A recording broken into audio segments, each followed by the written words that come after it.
Hi எல்லாருக்கும் good morning. இன்றைக்கி வாச தெளித்து கோலம் போட்டேன். இந்த கோலம் வந்து தப்பாக வந்துட்டு, ஆனால் நான் வந்து இந்த பூவை போட்டு வந்து மேட்ச் பண்ணிட்டேன். அப்புறம் வந்து தண்ணி ஊற்றிட்டேன் செடிக்கு எல்லாத்துக்கும். செடியெல்லாம் கொஞ்சம் வாடினாப்புல இருந்தது.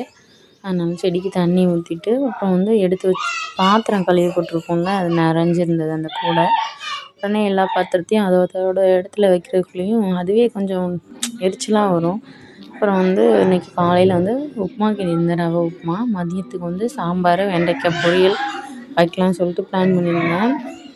வெண்டைக்காய் நறுக்கிட்டு இருக்கும்போது அந்த வெண்டைக்காயில் அந்த மண்டை இருக்குல்ல, அந்த இதை வந்து நாங்கள் சின்ன பிள்ளையா இருக்கும்போது விளையாடுவோம். எங்கள் அம்மா கொடுப்பாங்க, நாங்கள் எல்லாம் விளையாண்டுட்டு அந்த விளையாட்டு என் பிள்ளைங்களுக்கு செஞ்சு சொல்லி கொடுத்தா உடனே அவங்களுக்கு ஒரே ஜாலி விளையாண்டுட்டு இருந்தாங்க.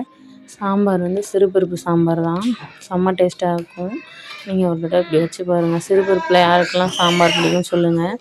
சாம்பார் வச்சுட்டு வந்து வைக்கிறதுக்கு முன்னாடியே என் பையனுக்கு சாம்பார்னால் பிடிக்கும். அதனால் வைக்கிறதுக்கு முன்னாடியே பசிக்க ஆரம்பிச்சிட்டுன்னு சொன்னான். வச்சுட்டேன்டா தம்பி சாப்பிடு அப்படின்னு சொன்னேன். ஆனால் நான் அப்பா வர வரைக்கும் வெயிட் பண்ணுறேம்மான்னா. அந்த தாளித்து ஊற்றி அந்த சட்டியில், அந்த தாளித்த சட்டியிலேயே யாருக்கெல்லாம் சாப்பாடு போட்டு சாப்பிடுவான்னு சொல்லி கமெண்ட் பண்ணுங்கள். அது எனக்கு ரொம்ப பிடிக்கும். எங்கள் அம்மா எனக்காகவே தனியாக எடுத்து வச்சுருப்பாங்க. பார்க்கவே சாம்பார் கலர்ஃபுல்லாக இருக்குல்ல, எனக்கு ரொம்ப பிடிக்கும் இந்த சிறுபருப்பு சாம்பார். வெண்டைக்காய் பொரியல், சாம்பார் வந்து எனக்கு ரொம்ப பிடிக்கும். அப்புறம் எல்லோரும் சேர்ந்து சாப்பிட ஆரம்பித்தாச்சு. அவ்வளோதான். தேங்க்யூ.